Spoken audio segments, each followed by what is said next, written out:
बेलपत्र का पौधा यदि गमले में लगा हुआ है, नई शूट्स नहीं आ रही हैं या पौधा रूखा बेजान सा हो रहा है, तो सर्दियों में इन ज़रूरी बातों का ध्यान रखना है।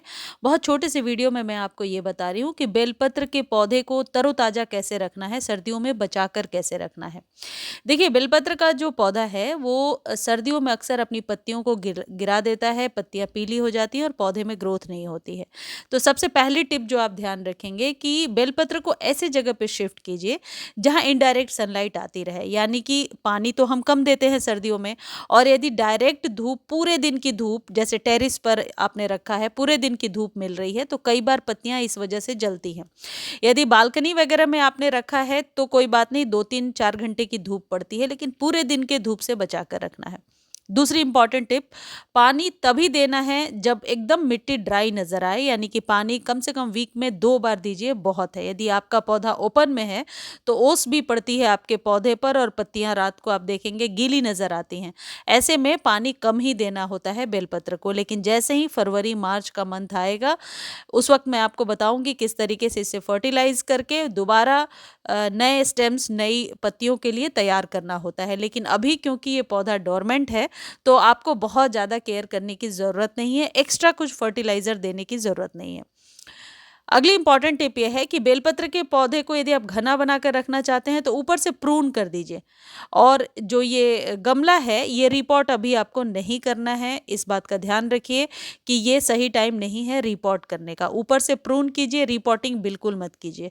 जब आप प्रून करते जाते हैं पौधे को तो आप देखते हैं स्टेम ज़्यादा मोटी होती है, क्योंकि हमने पौधे को गमले में लगाया है, तो पौधे की लंबाई हमेशा गमले की लंबाई के अकॉर्डिंग ही होनी चाहिए। क्योंकि आपके छोटे गमले में यदि पौधा बहुत लंबा हो जाएगा तो इसकी जड़ें फैल नहीं पाएंगी और पौधा ऐसे में भी सूखता है। तो लंबाई कितनी रखनी है, मान लीजिए 8 इंच के कंटेनर में आपने लगाया है, तो उसके डबल या थोड़ा सा ज़्यादा ही लंबाई होनी चाहिए, उससे ज़्यादा नहीं। अब खाद कौन सी देनी है ये जानना बहुत ज़रूरी है। देखिए, जितने भी ये परमानेंट वाले पौधे हैं जिनको सालों साल अपने गार्डन में रखना है, इस तरीके के पौधों को डीएपी ज़रूर देना चाहिए। यानी यदि पौधा न्यू है तो 5-6 दाने, और यदि बहुत पुराना है, स्टेम बहुत सारी निकली हुई हैं, तो कम से कम 8 से 10 दाने डीएपी के डायरेक्ट आप सॉइल में डाल दीजिए। डीएपी एक ऐसी खाद है जो जड़ों को फैलने में मदद करती है, और ऐसी खाद है जिसके बारे में करीब करीब सबको पता होगा। डीएपी सस्ती खाद भी है, बहुत आसानी से नर्सरी से ले सकते हैं, या इसको खरीदने का लिंक डिस्क्रिप्शन में है।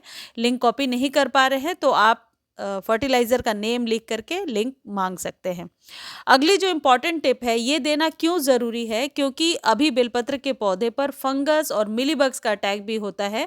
इसलिए क्योंकि धूप कम मिल रही है यदि आपके पौधे को, और पानी भी कम दे रहे हैं हम, तो ऐसे में पौधा कई बार मरने सूखने लगता है। तो जैविक चीज़ों का सहारा ज़रूर लीजिए।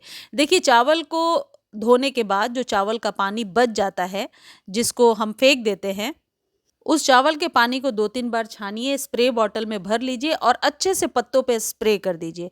ऐसा वीक में 2-3 बार करें। ऐसा करने से आप देखेंगे एक तो फंगस फ्री है, प्लस फ्री में आपके पौधे को कैल्शियम भी मिल रहा है।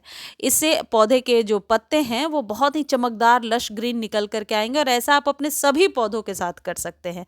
ये जो चावल का पानी है, इसमें बहुत सारे न्यूट्रिशन है जो पौधों के लिए ज़रूरी हैं। डीएपी को मंथ में 1 बार देना है, और ये चावल के पानी को अपने अकॉर्डिंग आप दे सकते हैं। स्प्रे ज़रूर कीजिए। ऐसा करने से आपके जो पौधा है बेलपत्र का, वो बहुत ही हरा भरा रहेगा। ये मैं अपने एक्सपीरियंस से आपको बता रही हूँ। मुझे उम्मीद है वीडियो आपको बहुत अच्छी लगी होगी। वीडियो अच्छी लगती है तो प्लीज़ चैनल को लाइक, शेयर और सब्सक्राइब ज़रूर कीजिए। धन्यवाद।